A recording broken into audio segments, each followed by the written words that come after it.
Pronto, estamos ao vivo.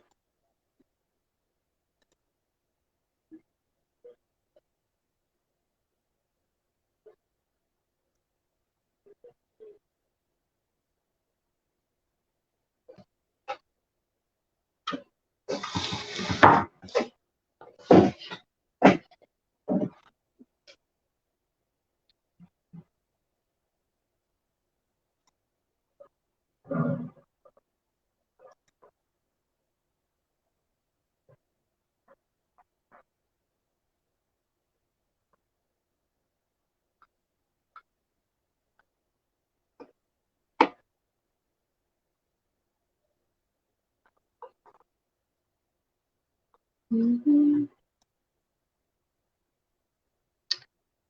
Boa noite, gente. Estão entrando aí, né? Que eu tô vendo.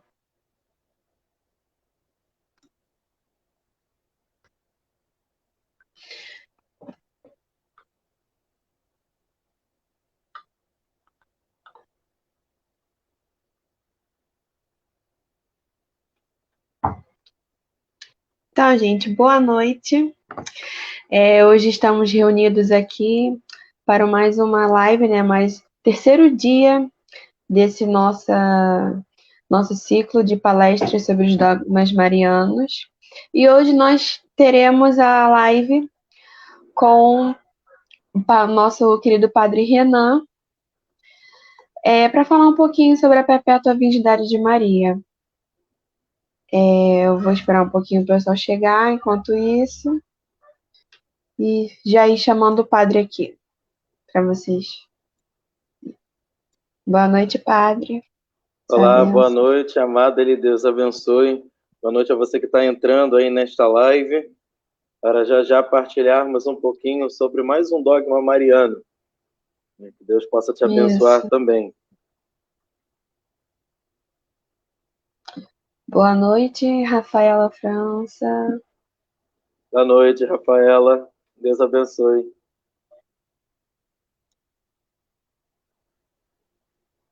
O pessoal dando boa noite.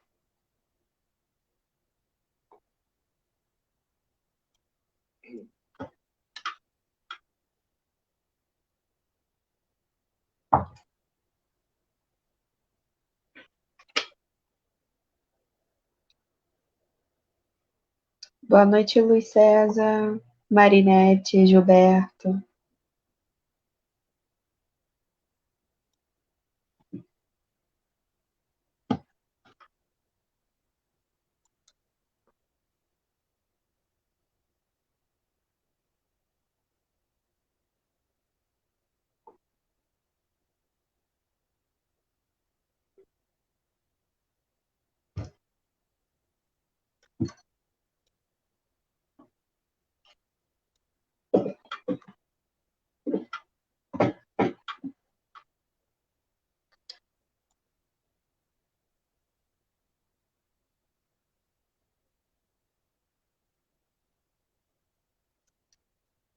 Boa noite, Marinete, que Deus abençoe.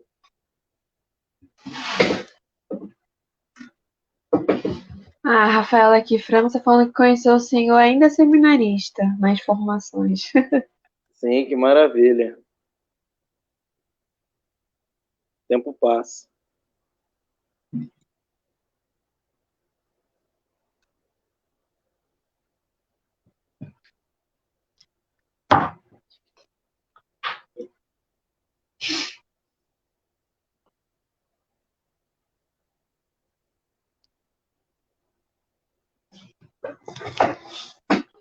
O som tá legal, gente? A imagem, tanto a minha quanto a do padre, tão boas? Vocês podem ir pra gente nos comentários, por favor. Está tudo ok.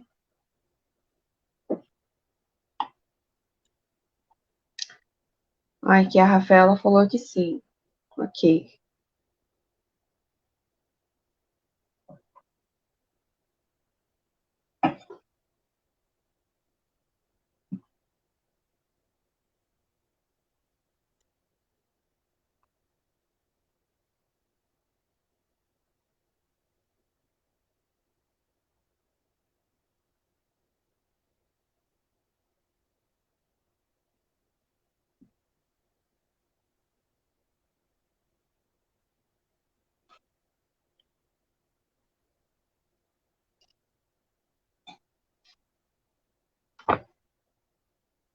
Boa noite, Ilma. Deus abençoe.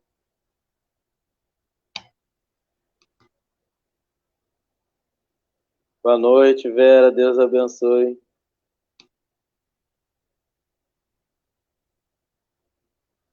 Boa noite, Ulisses. Deus abençoe.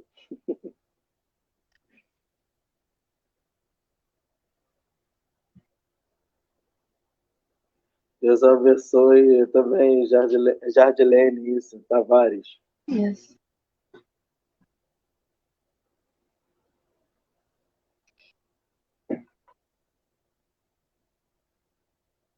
Esperar mais 2 minutinhos, as pessoas chegando, para a gente poder iniciar.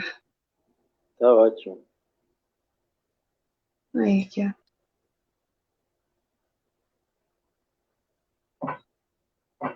Não, o padre Tiago Sardinha já tem anos de padre. Eu ainda não tenho nem um ano. Só tenho 9 meses de padre.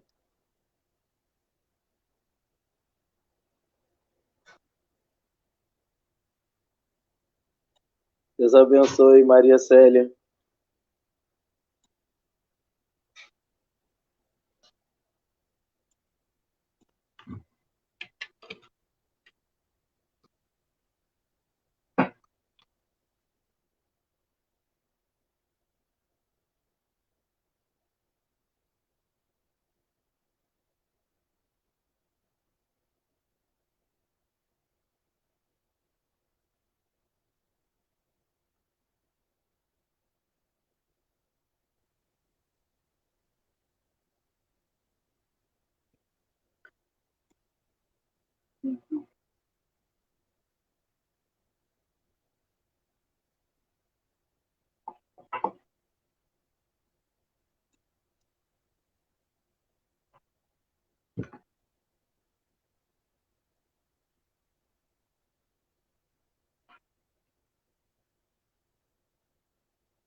Bom, eu acho que a gente já pode começar, né? Dar início à palestra, né? Com o padre.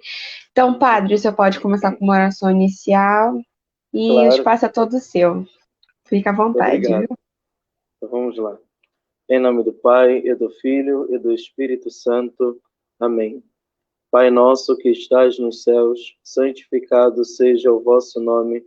Venha a nós o vosso reino. Seja feita a vossa vontade, assim na terra como no céu. O pão nosso de cada dia nos dai hoje. Perdoai-nos as nossas ofensas, assim como nós perdoamos a quem nos tem ofendido. E não nos deixeis cair em tentação, mas livrai-nos do mal. Amém. Ave Maria, cheia de graça, o Senhor é convosco. Bendita sois vós entre as mulheres, e bendito é o fruto do vosso ventre, Jesus. Santa Maria, Mãe de Deus, rogai por nós, pecadores, agora e na hora de nossa morte. Amém. Supliquemos também a intercessão de São José, guarda das virgens, para que ele venha e nos ajude neste momento de estudo, onde meditaremos as riquezas que Deus ornou à alma da Virgem Santíssima e este corpo glorioso. Glorioso São José, Pai e protetor das virgens, guarda fiel a quem Deus confiou Jesus Cristo, a perfeita inocência, e Maria, a Virgem das Virgens. Eu vos peço, por Jesus e Maria, esse duplo tesouro a vós tão caro. Com vosso auxílio, dai-me conservar meu corpo isento de toda mancha, e que puro e casto sirva perpetuamente a Jesus e Maria em perfeita castidade. Amém. Glória ao Pai, ao Filho e ao Espírito Santo, como era no princípio, agora e sempre. Amém. Em nome do Pai, e do Filho e do Espírito Santo. Amém. Bem, mais uma vez, boa noite a todos que estão aí nos assistindo nesta live. Hoje nós vamos falar, né, como foi anunciado, sobre o dogma da perpétua virgindade de Maria, né, de Nossa Senhora. Antes, porém, de mostrar como vai ser dividido o nosso estudo, como a gente vai falar, eu gostaria de deixar alguns princípios, né? Retomar talvez alguma coisa que já foi falada lá atrás, nesses outros dias, para que a gente caminhe bem, seja nessa quinta-feira e também no próximo encontro. A primeira coisa é saber que tudo aquilo que é dogma são verdades de fé, mas por ser verdade de fé, não significa que são contrários à nossa razão. Tá? É preciso saber que a fé, ela não é contrária à razão, mas sim ela é superior à razão. Ela ultrapassa os limites da razão. Então, nós podemos justamente explorar as verdades de fé, né, justamente nos debruçar, estudar as verdades de fé, mas uma única coisa que nós não podemos fazer, senão cairemos em heresia, é justamente falar que essa verdade não é uma verdade, é uma mentira. Tá bem? Então, ainda que eu não entenda, ainda que eu não compreenda, não chegue ao limite máximo de compreensão nesta vida sobre uma verdade de fé, porque ela é um mistério, não significa dizer que ela não é uma verdade, tá? E que ela também seja contrária à razão, não é isso. Tá? Então, essa é a primeira coisa que eu gostaria de deixar claro. E se tratando dos dogmas marianos, que é a segunda coisa que eu gostaria de comentar, é que todos os dogmas que a gente vai falar de Nossa Senhora e já foram ditos, eles apontam para Cristo. E por que isso aponta para Cristo?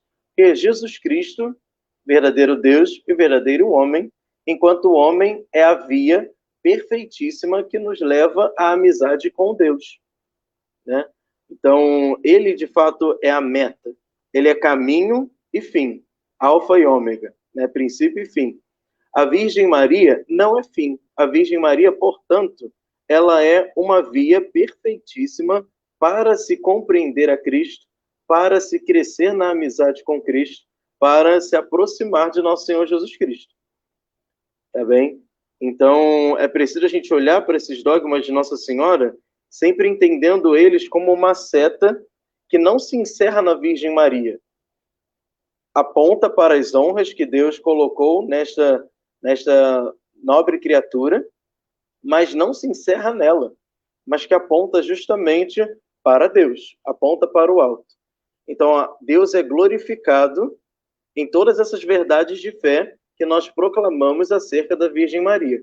O louvor, a glória, o poder, a honra, sempre é, no final de tudo, para a Santíssima Trindade. Então, isso precisa ficar muito claro, tá bem? Então, tendo em vista esses dois princípios, de que um dogma de fé, ele é uma verdade que não é contrária à razão, e também que todos os dogmas marianos, eles servem para apontar mais para a pessoa de Jesus Cristo, a fim de que ele seja louvado e glorificado. Então, a gente começa com o nosso estudo de hoje. Esse dogma ele é composto de 3 momentos, 3 partes importantes, e aí assim a gente vai dividir. Primeira parte é falar da concepção virginal, né, que Maria ficou grávida virginalmente. Segunda vai ser para falar do nascimento virginal. Tá? E terceiro, vamos falar sobre a virgindade de Maria, perpétua, também após o nascimento de Jesus. Porque esse dogma ele tem como a principal sentença o seguinte: a Virgem Maria permaneceu, né, Nossa Senhora, né, para não ser toda hora redundante, Nossa Senhora permaneceu virgem, era virgem antes do parto, permaneceu virgem durante o parto e depois do parto. Então, por isso, a virgindade perpétua. Nunca se perdeu. Então, a gente vai discutir um pouquinho sobre isso. Eu gostaria de, nesse início, onde a gente vai falar da concepção virginal, pegar 3 passagens onde a gente vai se debruçar um pouquinho para ver como testemunho da Sagrada Escritura acerca desse dogma. Porque os dogmas, eles não são inventados. Assim como a barba, ela está latente no homem, né, justamente quando ele é criança, e depois se torna patente depois que ele fica adulto, né, começa a nascer. A barba não vem de fora para dentro, mas ela já está dentro. Então, assim são os dogmas também. A semelhança, analogamente, da barba que vai crescendo na medida que aquele jovem vai se tornando adulto, vai chegando à fase adulta. Então, os dogmas já estão presentes na revelação pública, seja na Sagrada Escritura, seja na tradição. Só que nem sempre ele está de forma explícita, né? Ele está de forma implícita, está ali como germe. Na medida que vai se meditando, né, vai se aprofundando, aí sim se descobre aquela verdade de fé que já existia, e aí ela é solenemente proclamada. Tá? Mas o dogma não é uma coisa que vem de fora para dentro, já está ali.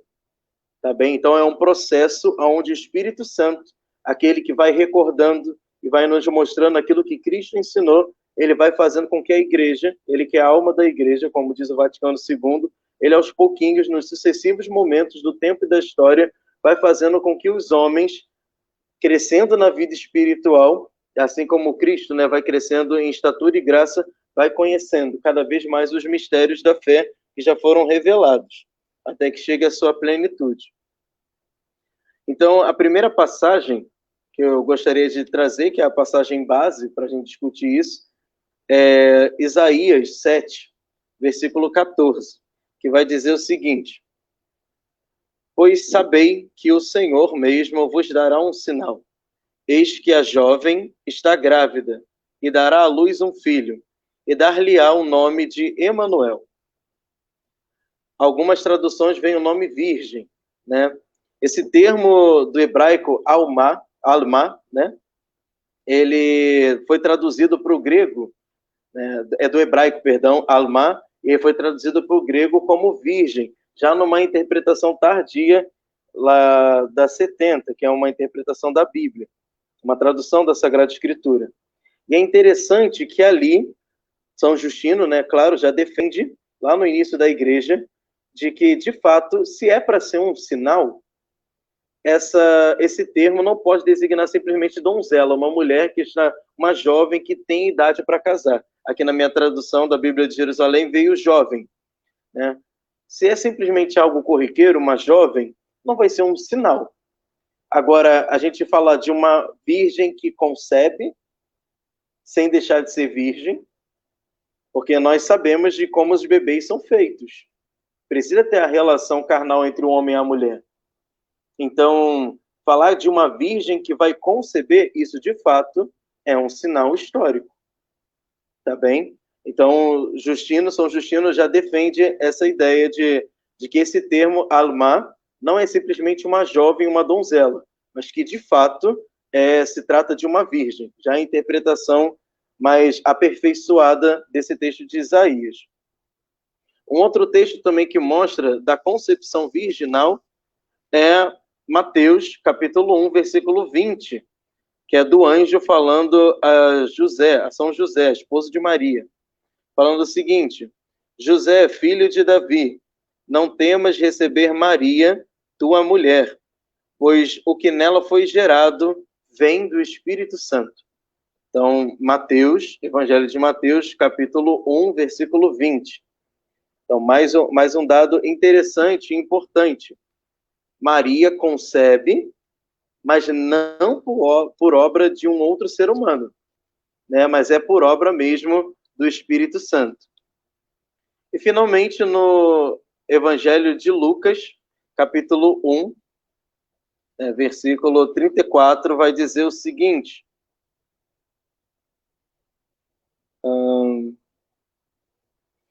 Maria, porém, disse ao anjo: como é que vai ser isso se eu não conheço homem algum? Isso é justamente quando o anjo fala que ela seria a mãe do Senhor. E aí Nossa Senhora fala que eu não conheço homem. No sentido da Escritura, né, isso é muito comum, conhecer significa contato íntimo. Então aqui, na verdade, a Virgem Maria está falando de sua virgindade. Como eu posso ter um bebê se eu não conheço homem? Já estava unida em matrimônio a José, mas ela permanecia virgem, né? Ela é virgem. Então, como isso vai se dar? Aí o anjo explica.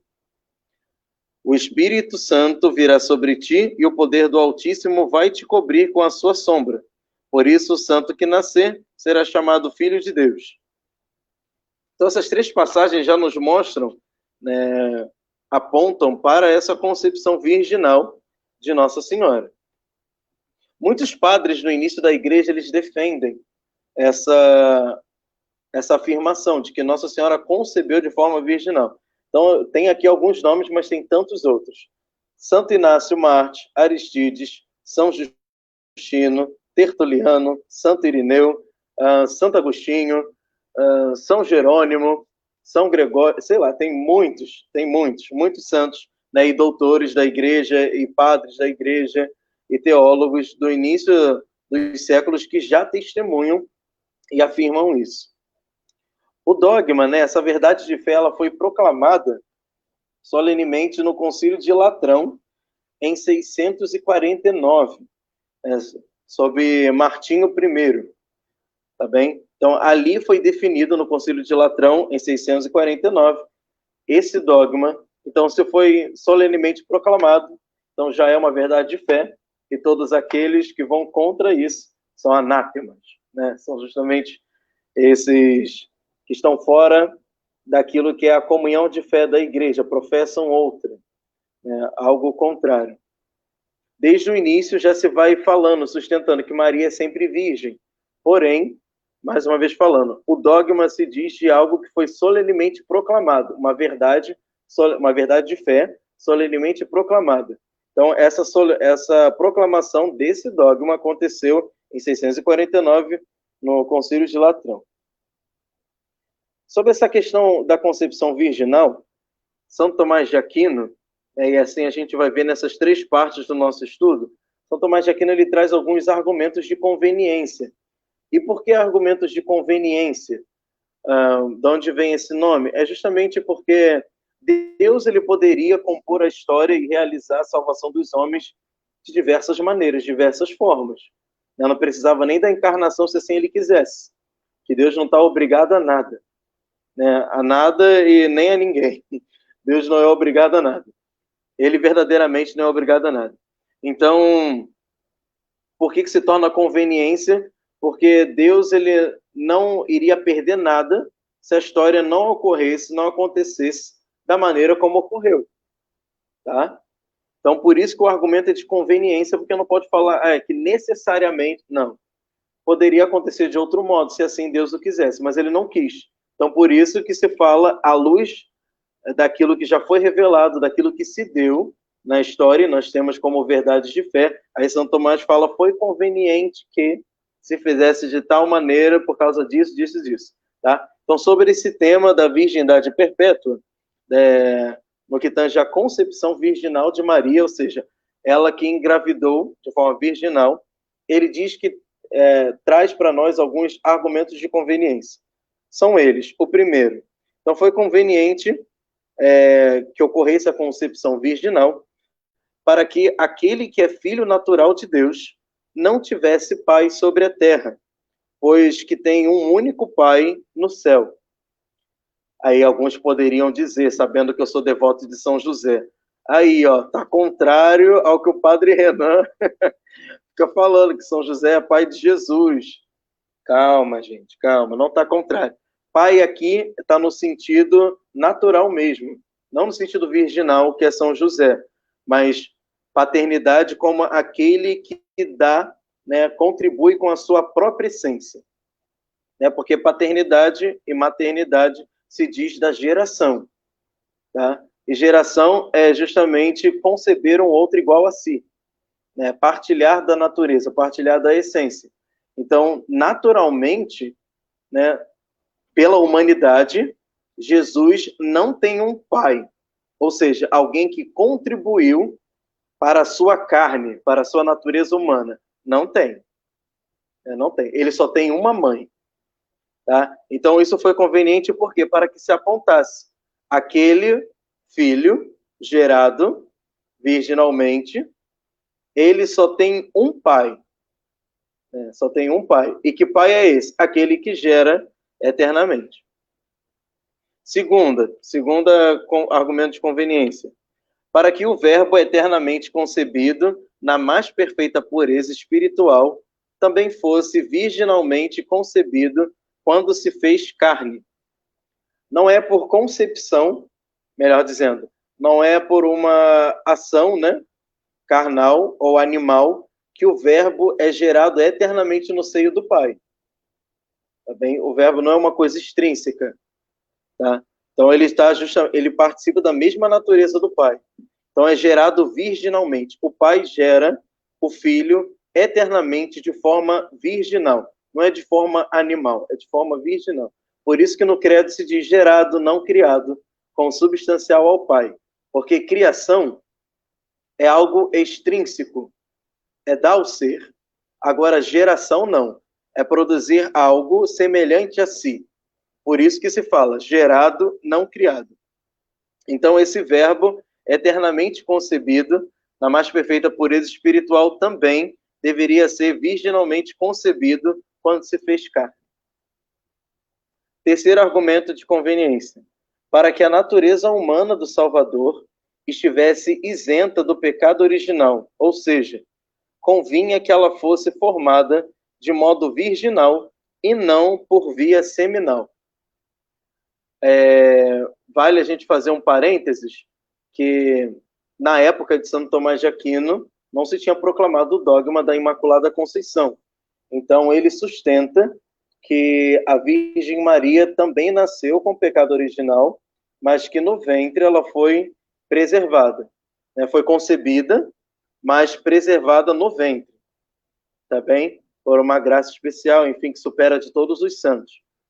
Ah, São Tomás errou. É como eu falei. Não se trata de um erro. Se trata de que, naquele tempo, ainda não havia chegado o momento de ser proclamado esse dogma. Então, o Espírito Santo é que governa, juntamente, ele sendo Deus, juntamente com a divina providência. Tá? Então, Santo Tomás de Aquino, por isso que é importante a gente até ver. O dogma não é consequência de um processo filosófico da razão. Porque São Tomás de Aquino é inegável que ele é muito inteligente, inteligentíssimo. Então aí a gente vê, tão inteligente, mas não foi possível de alcançar isso, porque não é fruto do exercício da razão, pura e simplesmente. É exercício misterioso da fé, da graça. Tá? Então, por isso que aqui ele fala, porque o pecado original, como aconteceu com cada um de nós nascemos com ele, herdados de Adão. Então, por isso ele utiliza nessa terceira, falando que deveria ser por via virginal, a concepção, e não por via seminal, porque através da união do sêmen com o óvulo, né, que estão corrompidos, a natureza corrompida pelo pecado, é assim que se também transmite o pecado mortal, né, o estado de pecado original, melhor dizendo. E último argumento dessa primeira parte, para que nascendo segundo a carne de uma virgem, Jesus Cristo mostrasse que seus membros deviam nascer segundo o espírito desta virgem, sua esposa espiritual, que é a igreja. Todos nós, sendo Cristo pelo batismo, também nascemos de forma virginal. Todos nós. A igreja que é imaculada é virgem. Pelo batismo, nós nascemos também de forma virginal. É um novo nascimento, uma nova geração. E aí, através dessa geração espiritual, nos tornamos filhos adotivos. Tá? Então, é muito importante nós vermos como ele vai trazendo esses argumentos de conveniência e como ilumina também a nossa vida de fé. Tá bem? Caso alguém tenha alguma dúvida, pode ir colocando aí no chat, né, escrevendo alguma coisinha aí, que na medida que eu vou expondo, eu vou respondendo também.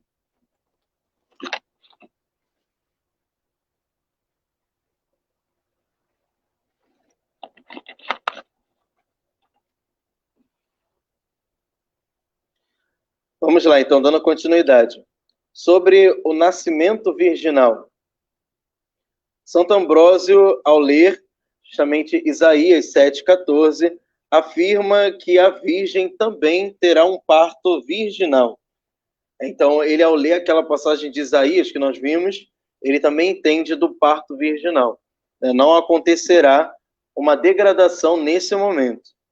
Aí tal afirmação, essa que até mesmo na hora do parto, a Virgem Maria permaneceu virgem, também partilha dessa mesma afirmação. Santo Inácio, Aristides, Clemente de Alexandria, Santo Efrem, Santo Agostinho, né, em 649, esta parte também já estava concebida, tá? Enquanto dogma de fé de que no parto a virgindade não se degradou.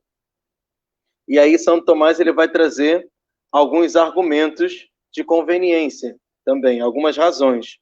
A primeira, o verbo que é eternamente concebido e que procede do Pai sem nenhuma corrupção, ao se fazer carne, deveria nascer de uma mãe virgem, conservando-lhe a virgindade.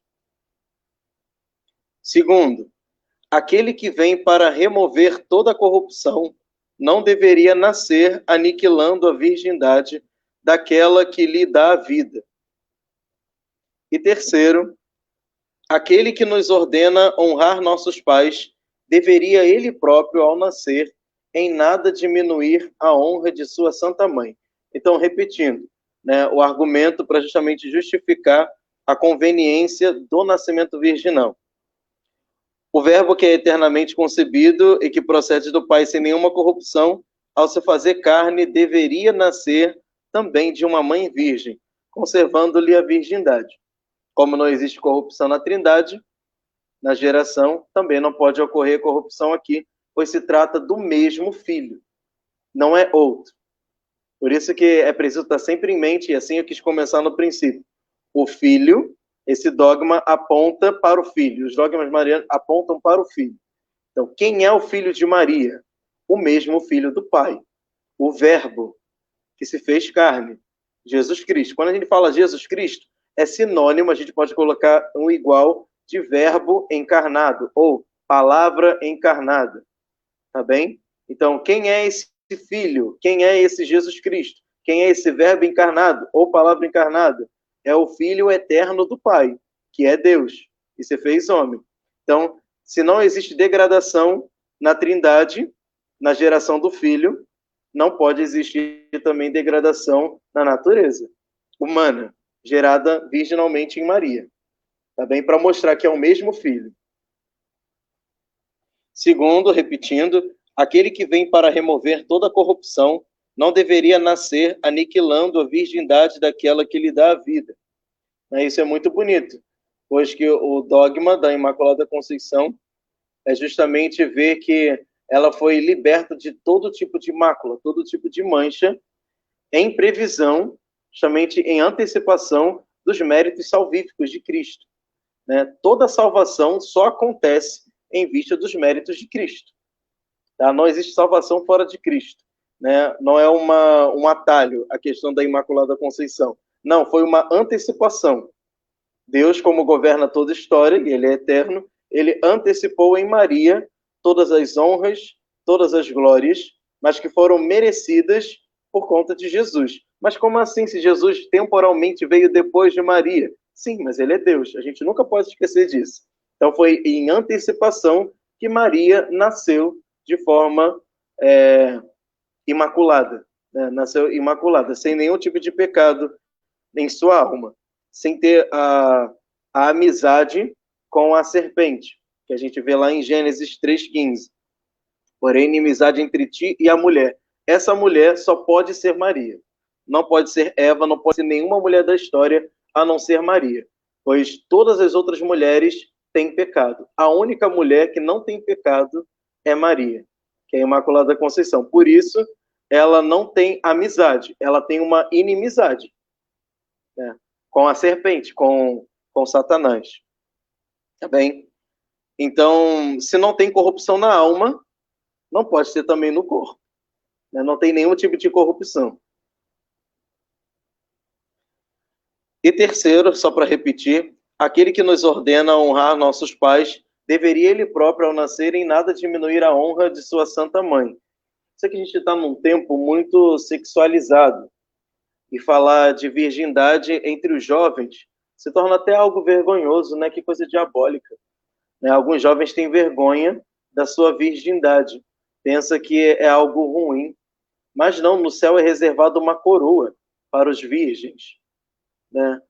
Então, essa coroa, ela diz justamente por merecimento de ter reservado uma vida inteiramente para Deus. Porque a virgindade, a gente precisa olhar de forma mais ampla, até porque Maria Madalena, Santa Maria Madalena é honrada no céu como virgem. Isso é uma alegria. ela que viveu uma vida de prostituição, ao se converter, agora está no céu, no coro das virgens. Olha que alegria, né? Uma virgindade restaurada. Não se trata pura e simplesmente, no caso da Virgem Maria, é a virgindade integral, né? Seja do corpo e da alma. Então, mas a gente está num tempo onde falar de virgindade parece algo ruim, mas é uma virtude que será premiada no céu. Muito bem premiada no céu, com uma coroa, que é justamente daquela pessoa que guardou-se inteiramente para o Senhor. Entregou-se inteiramente para o Senhor.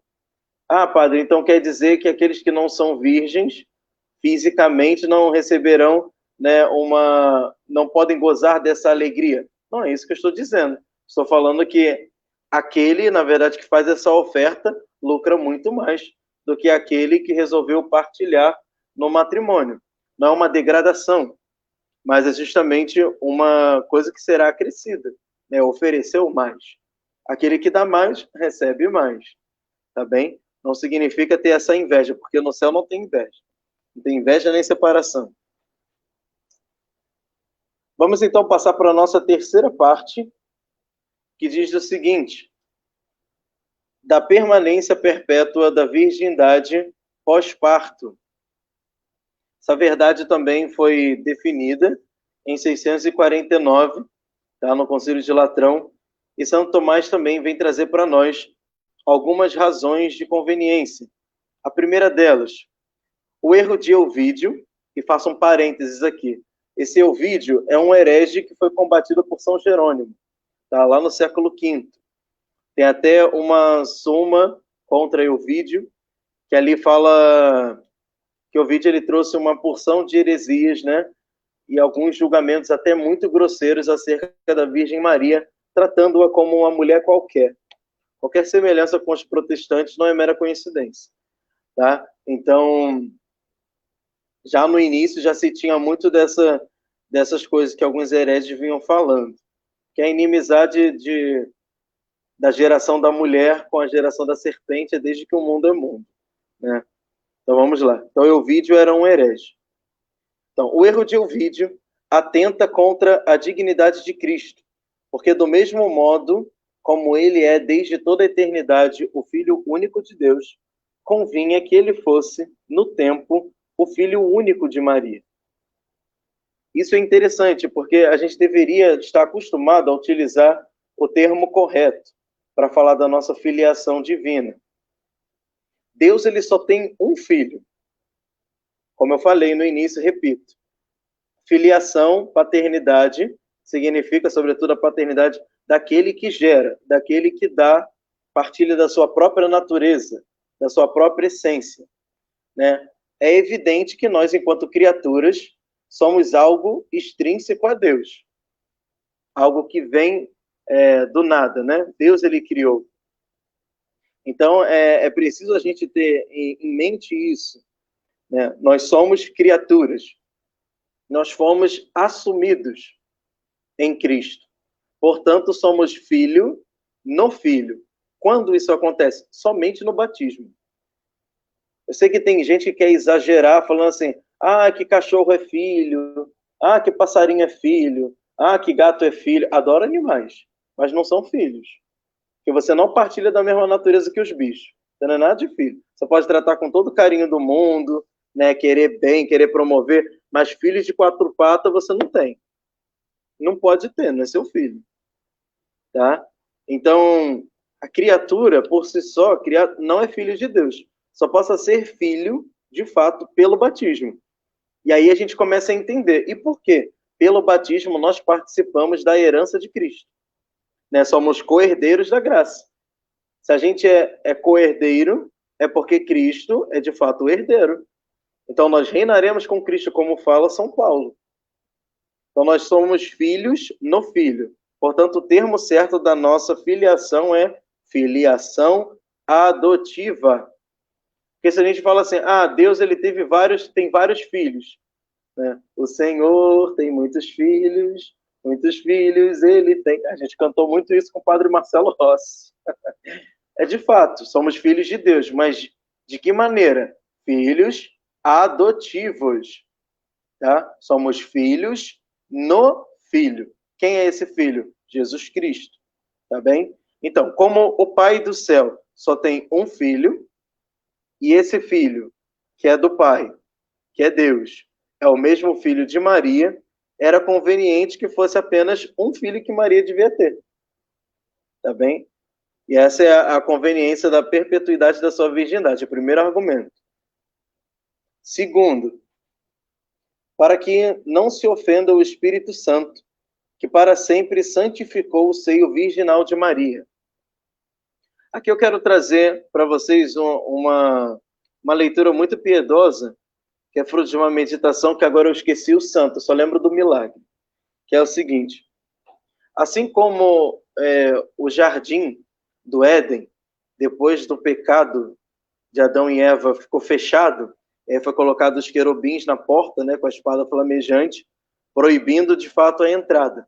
Aquele solo era virginal. E desse solo, justamente virginal, é que vem Adão. E Adão significa solo. É interessante que o novo Adão também vem de um solo virginal. O novo Adão é chamado Jesus Cristo, né, que é pai dos tempos futuros, né? Pai da nova geração, pai na ordem da graça, porque gera, né? Nesse sentido, e somente nesse sentido. Então, ele também é gerado de um solo virginal, e esse solo virginal é justamente o seio imaculado de Maria. Tá? Então, é muito bonito a gente ter isso em mente, a gente trazer como que, se Deus ele guardou com tanto esmero a santidade daquele jardim do Éden que teve que ser expulso, justamente por conta do pecado, por conta da ofensa. E aquilo é uma imagem. Imagine a realidade do sacrário, que é a Virgem Maria. Como ela não deveria ser ornada de tamanha santidade? Porque o termo é muito bom quando a gente estuda isso em teologia, e não vai dar para a gente destrinchar tudo isso numa exegese bíblica aqui agora. Mas é bonito, se você tiver a oportunidade de fazer, veja o termo quando você vai falar quando a glória de Deus descia no Sinai. Procure sobre esse termo, você que gosta de estudar teologia, está fazendo o seu curso. O mesmo termo utilizado quando fala da glória de Deus que desce no Sinai, ou que vai à tenda da reunião, com a sombra de Deus, é utilizado também quando se fala dessa nuvem que vem sobre a Virgem Maria, que é da glória de Deus. E é também o mesmo termo utilizado no Tabor, na Transfiguração, quando fala da nuvem que cobre, né, e fica sobre os apóstolos, e eles colocam o rosto sobre a terra. Então, é muito bonito ver esses termos sendo utilizados para poder mostrar como que esta mulher é ornada de glória e ornada de graça, né, de todos os favores de Deus. Então, o Espírito Santo, né, justamente preserva esse seio imaculado de Nossa Senhora e esse seio virginal de Maria, justamente por causa daquele que seria gerado, o Santíssimo Deus, feito homem. Tá? Então, não foi degradado, permaneceu virgem por conta disso. O Espírito Santo santificou, né, e deixou com que essa terra boa ficasse virgem, permanecesse virgem. Terceiro, para que não se diminua gravemente a dignidade e a santidade da Mãe de Deus, que pareceria muito ingrata se ela não tivesse se contentado com um tal filho. Ou seja, se a Virgem Maria não tivesse satisfeita em ter por filho o mesmo Filho de Deus, e aí quisesse ter outro.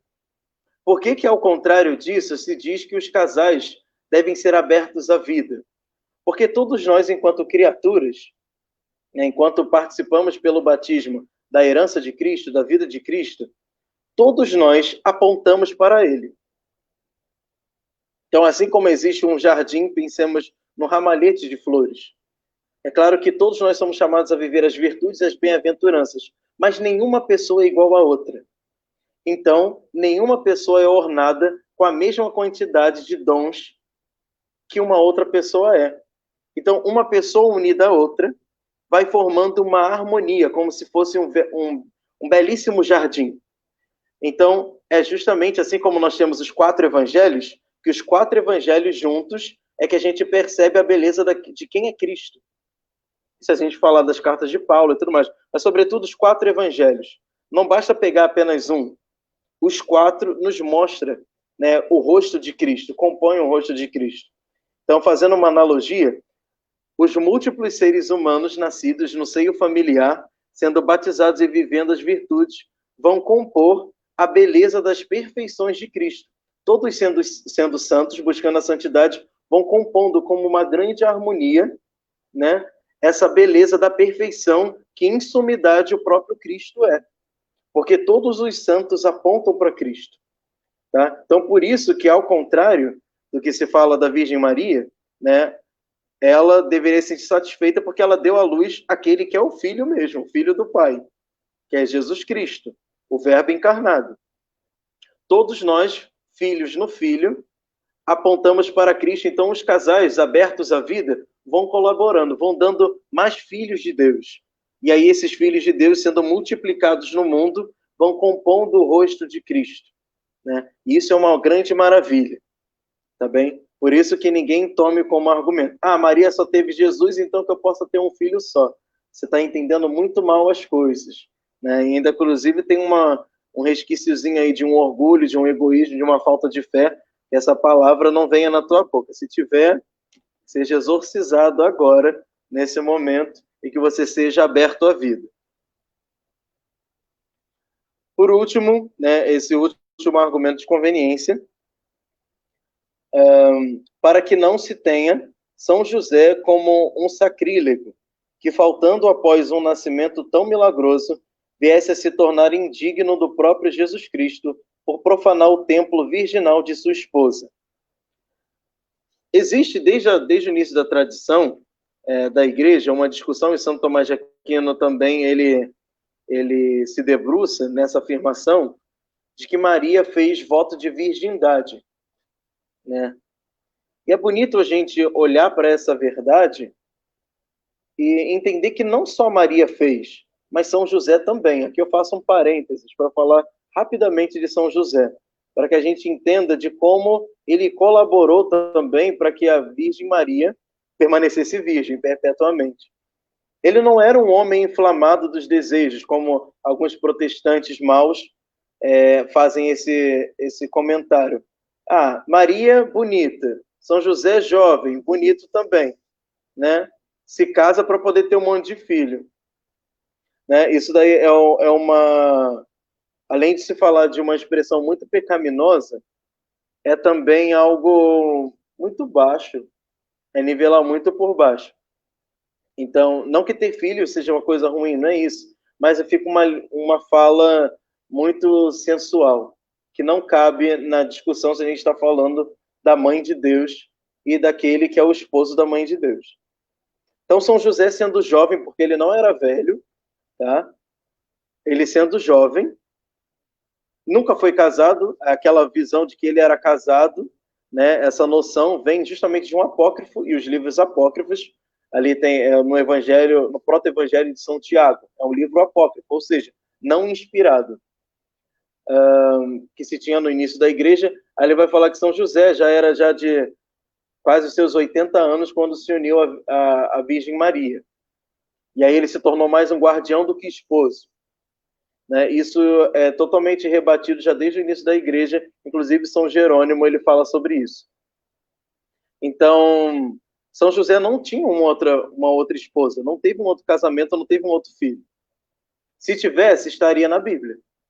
Né? E não se tem testemunho nem na Bíblia e nem tampouco na história, né, da tradição de que São José era casado. Ou seja, ele era jovem e também virgem. Pois se ele é chamado de justo no Evangelho de São Mateus, ele então vivia conforme as leis judaicas e vivia também conforme já essa lei do amor. Não era um fariseu. Ele vivia a justiça, e a justiça justamente num grau elevado de virtude, né, no sentido amplo do Novo Testamento. Não aquele que cumpre a lei pela lei, porque senão ele seria um fariseu, mas é aquele que vive a justiça, aquele que está já com o coração, não só a letra pela letra, mas que entende o sentido da letra. Tá bom? Então é aí que se aplica a justiça de São José também. Então vejamos, jovem e virgem. Ao se unir com uma jovem e virgem, os dois consentiram em fazer esse voto de virgindade. Então, foi um matrimônio real, mas virginal. Então, os dois consentiram. E aí, São José a gente vê como o grande colaborador e o grande conhecedor, depois de Deus, claro, grande conhecedor da virgindade perpétua de sua esposa. Né? Ele que foi também, não só o guarda, e por isso ele é chamado na ladainha, né, de guarda das virgens, que ele guardou a virgem, e também, que é a virgem das virgens, e guardou também seu filho, né, que é a pureza encarnada. Mas falando da relação dele com a sua esposa, ele não foi uma pedra de tropeço para Nossa Senhora. Tá bem? Então, aí a gente vê também, nesse argumento, um louvor a este grande homem que é São José, que guarda, né, participando, né, daquilo que ardia o coração de sua esposa, ele participa e arde junto. Um amor de caridade, um amor matrimonial, no sentido mais profundo e perfeito, né, que se assemelha àquilo que São Paulo vai falar, da relação do esposo com a esposa, fazendo a analogia de Cristo com a igreja. Cristo é esposo da igreja e a igreja é esposa de Cristo de forma virginal também e espiritual. Se você tentar entender esse matrimônio de forma carnal, você vai pensar absurdos. Vai pensar coisas justamente absurdas.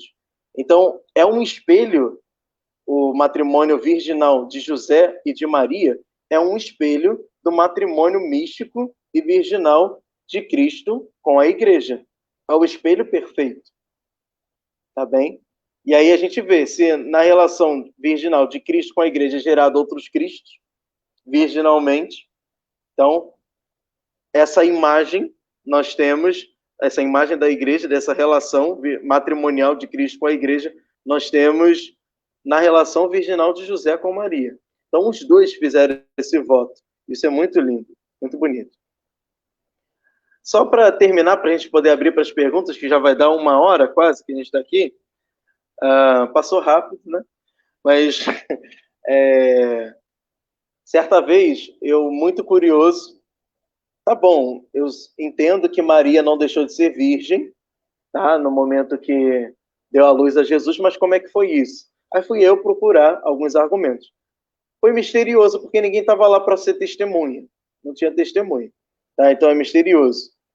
Claro que alguns santos tiveram revelações privadas, mas acreditar nas revelações privadas não significa que sejam mentiras, mas não é um exercício de fé, como a gente fala daquilo que é revelado publicamente. Tá? Você devota a fé e é um exercício de fé humana, pura e simplesmente. Não é um exercício de fé enquanto virtude. Tá? Então, dizer eu creio para as sentenças é uma virtude de fé e é meritório. Agora, acreditar naquilo que vai dizer a beata Catarina Emmerich, ou então o Evangelho segundo Valtorta, e tem tantos outros, né?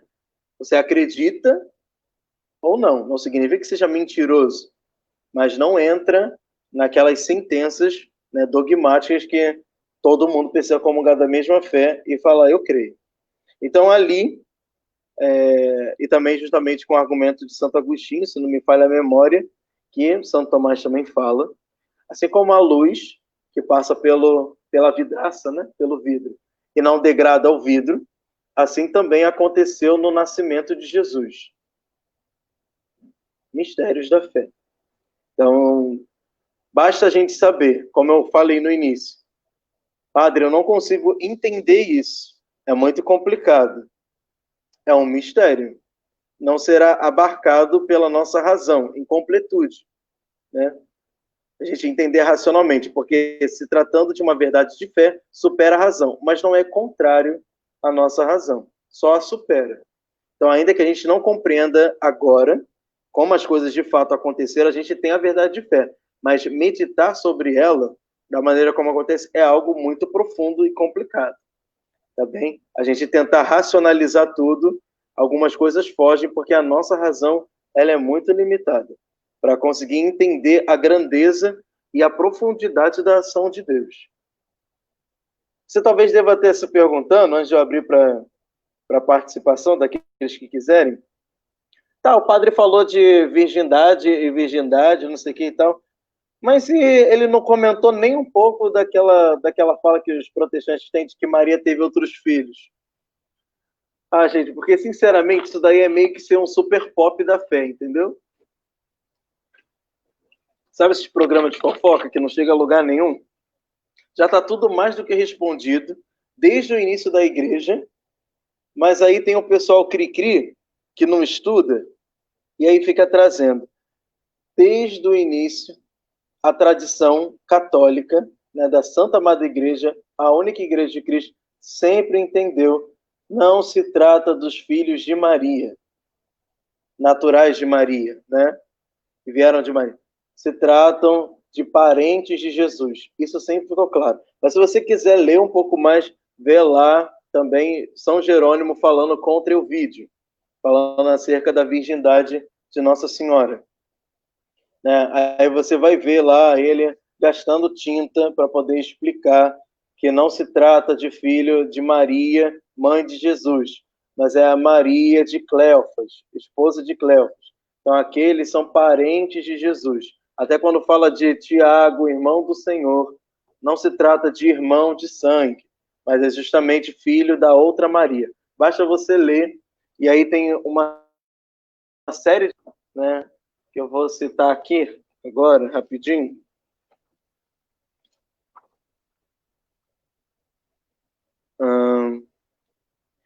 Uma série de passagens onde você pode ver e assim testemunhar e contestar, né, contextualizar, melhor dizendo, e constatar que não se trata de filhos naturais, né, gerados por Maria, esses irmãos de Jesus. Então vamos lá. Eis as passagens. João 19:13, Mateus 10:31, Marcos 3:18. Também tem Marcos 15, versículo 40, Lucas 6, versículo 15. Enfim, tem tantas outras passagens. Então, não se trata de Maria, a mãe de Jesus, mas é justamente de familiares. Tá? Mas se você quiser ser um pouco mais... que atrevimento, às vezes, em alguns momentos, a gente paga também ou com o nosso silêncio, ou se você estiver a fim de se divertir um pouquinho, né, você seja um pouquinho atrevido também, você diga, olha, apostando R$ 100, que tem alguns protestantes que gostam de ser um pouquinho abusado, e aí eles falam assim, querem esfregar a Bíblia na tua cara. Aí você diz assim, olha, valendo R$ 100, você já prepara os R$ 100, bota no bolso, você fala assim, não vale interpretação, hein? Tem que ser aquilo que está escrito, letra pela letra, tudo bem? Que é assim que eles gostam de jogar. Então, valendo R$ 100. Me mostra onde na Bíblia fala que os irmãos de Jesus são filhos de Maria. Porque a conta que eles fazem é a seguinte. Bem, Jesus é filho de Maria. Na Bíblia está escrito que tem irmão de Jesus, logo são filhos de Maria. Não, não pode usar a lógica, porque eles não gostam de interpretação, gostam de ser a letra pela letra. Não é assim que eles fazem com a imagem? Né? Não adorarás imagem, escultura, blá, blá, blá, blá, blá, blá, parará, pão doce. Isso, adoram fazer a mesma coisa. Então, utiliza para isso também. Aí você, comendo uma pipoquinha, se você tiver pressão alta, você pega uma maçã para comer, tá bem? Comendo a sua maçãzinha com R$ 100 do lado, você fala assim, ache na Bíblia onde fala que esses irmãos de Jesus são filhos de Maria. Tem que estar escrito.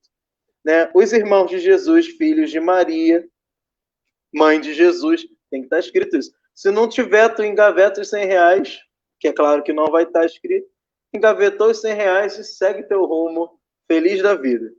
Tá? Se você não quiser se cansar, basta só falar um bom dia, ainda reza uma Ave Maria por eles e tá tudo certo. Tá? Então, por isso que eu não gastei meu tempo assim, sustentando algo que é muito fácil. Isso aí já é mais do que testemunhado. Maria, esses filhos, né, que eles acabam confundindo, né, e essa confusão é desde o século V e um pouquinho anterior também. Se tratam de primos, familiares de Jesus. Não é parentesco de sangue. Tá? Quando Jesus vai a Nazaré, eis que tua mãe e teus irmãos estão lá fora, né? Esses irmãos são justamente esses que são citados, né? Filhos de uma outra Maria, esposa de Cleofas, tá bem? Então é preciso ter isso em mente. Agora, todos nós somos filhos de Maria. Então, quando fala assim, Maria não teve outros filhos, calma lá. Ela não teve outros filhos de forma natural, mas na ordem da graça, Maria nos gerou. Quando Maria nos gera? Sobretudo, quando ela diz o sim. Ao dar a humanidade para o filho, a carne humana para esse filho do Pai, que se fez homem, ela também nos entrega ali. Mas, sobretudo, o momento ápice da geração da Virgem de nós, no seio virginal, através da graça, se deu na cruz de Maria diante de Jesus, quando Jesus fala, mulher, eis aí o teu filho, filho, eis aí a tua mãe. Ali naquele momento, a Virgem Maria, e assim vão dizer alguns teólogos, que houve um crescimento e o coração da Virgem Maria, naquele momento, também se alargou e abraçou toda a igreja, né, enquanto seus filhos, naquele momento da cruz. Então, aquelas palavras de Jesus são palavras até sacramentais, porque causou algo de fato no coração da Virgem Maria. Como a gente fala no Salmo, a gente vê que a palavra de Deus não volta ao céu sem ter causado o seu efeito. Então, naquele momento de Jesus na cruz, ao falar, mulher, eis aí o teu filho, ela olhando para João, e assim vendo toda a igreja, provocou algo na alma da Virgem Maria. Então, ali também se consuma ela enquanto mãe da igreja. É justamente na cruz. Então, nós somos filhos de Maria na ordem da graça. Assim como na ordem da graça somos filhos de Deus, filhos adotivos, também é na ordem da graça que somos todos filhos de Maria. Mas, naturalmente, ela só deu à luz a Jesus. Tá bem? Então é isso, minha gente.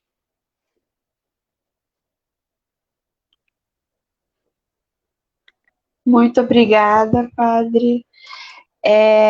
Alguém tem. Vocês podem deixar nos comentários as dúvidas ou alguns entendimentos de vocês. Aqui, ó. A Maria Célia.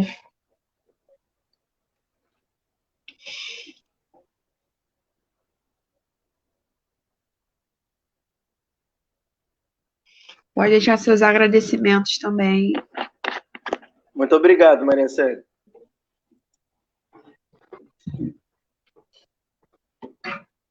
A Juseli escreveu.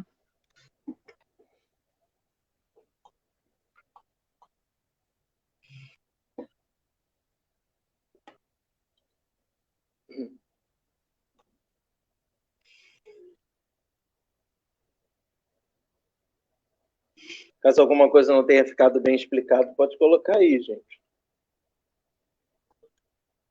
Pode colocar agradecimento, algum entendimento de vocês.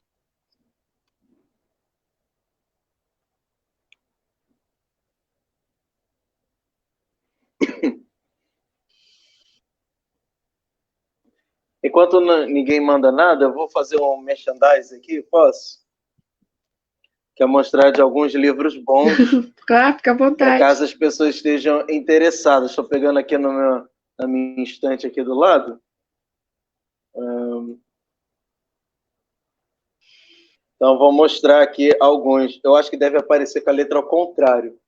Mas, enfim, esse daqui é esse verdinho, que tem tantas outras edições. É o Tratado da Verdadeira Devoção à Santíssima Virgem, de São Luís Grignon de Montfort. Vale muito a pena ler. Está aparecendo aqui. Vale muito a pena ler. Tá? Esse meu é da editora Vozes. Vale a pena ler para conhecer um pouco mais daquilo que São Luís diz como verdadeira devoção. Lembrando, a devoção perfeita à Virgem Maria não é algo inventado. Ele não está inventando nenhum caminho. Tá? Ele só está pegando daquilo que já existe e mostrando que ela é o meio perfeitíssimo para se viver o batismo. Então não é nenhuma novidade. Esse outro de Santo Afonso Maria de Ligório, Glórias de Maria, tá? Vale muito a pena vocês adquirirem. Esse meu aqui é da editora Santuário. Você acha? Glórias de Maria. Muito bom, tem também um grande enriquecimento sobre a figura de Nossa Senhora.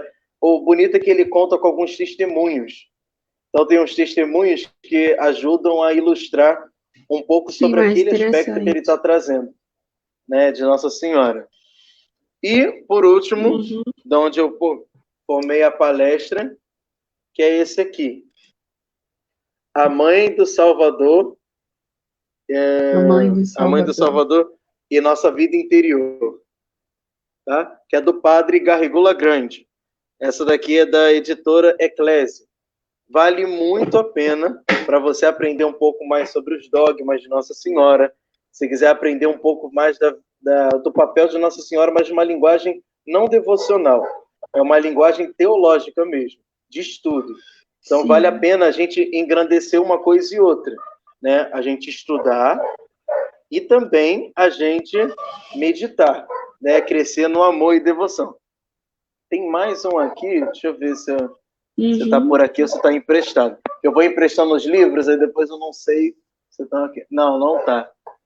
Mas é do São Luís Grião de Montfort também, O Segredo Admirável do Santíssimo Rosário. Vale muito a pena, né? Não está aqui não, está emprestado. O Segredo Admirável do Santíssimo Rosário. Vale a pena ler, é de São Luís Grião de Montfort, que eu tenho certeza que depois de ler esse livro, você nunca mais vai rezar o terço como você rezava. Né? É um livro bem fininho que ele conta com vários testemunhos. Vale muito a pena ler. Tá? Se você não rezava o Qual terço, é o você vai nome? passar a rezar. O Qual é o nome Segredo mesmo? Admirável do Santíssimo Rosário, de São Luís Grião de Montfort. Legal. Tá? E é aquilo, se você não rezava o terço, tu vai passar a rezar. E se você já reza, você vai passar a rezar de um jeito como você nunca rezou. Tenho certeza. Que você não vai conseguir esquecer daquilo que você vai estar lendo. Tá? Então vale muito a pena, vale muito a pena. Aqui, o pessoal gostou mesmo dessa palestra hoje, já está até perguntando quando vai ser a próxima. Próxima quinta.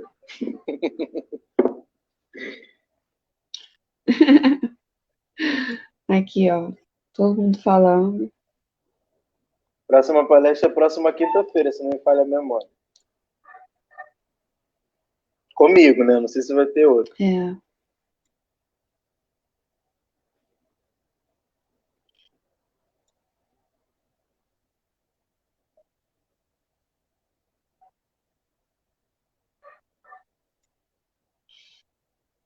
Pode deixar nos seus agradecimentos aí, tá, gente?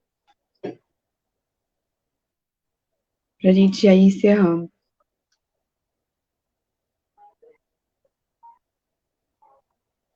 Amém, Selene. Deus abençoe.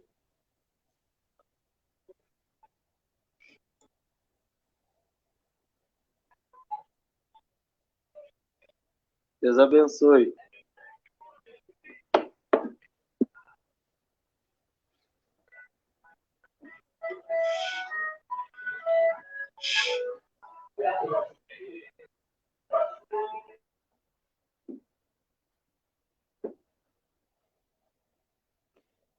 Bem, então eu acho que eu posso dar a bênção, né? Já que não tem Eu ia falar isso nenhuma agora. pergunta. Gente, Tá? Então já vamos encerrar. encerrando. Eu agradeço a oportunidade, tá, Madre? Agradeço também ao Padre Henrique, ele é meu padrinho de ordenação, coisa já de longa data. É uma alegria poder estar colaborando para essa comunidade que leva o nome de um grande santo, né, esposo de Maria, que é São José Operário. Então, é uma grande alegria poder estar colaborando para os filhos de São José. Tá? Então, obrigado pelo convite, obrigado pela participação de todos que estiveram aí. E na próxima quinta, né, se não me falha a memória, tem uma outra palestra comigo, né?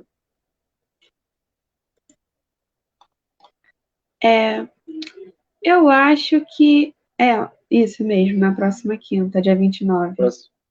Isso, próxima quinta-feira. Tá, mas vocês que estão assistindo, Isso acompanhem mesmo. na página. Muito Estou aqui obrigada fazendo por já, ter aceitado o tomando a dedo. convite. Amém, eu que agradeço. acompanhe na página porque tem várias formações, né? Nós já tivemos, que está num ciclo de palestras sobre os dogmas marianos. Então, tenta acompanhar lá na página para vocês participarem dos outros dias, né? Fica gravado, não é isso?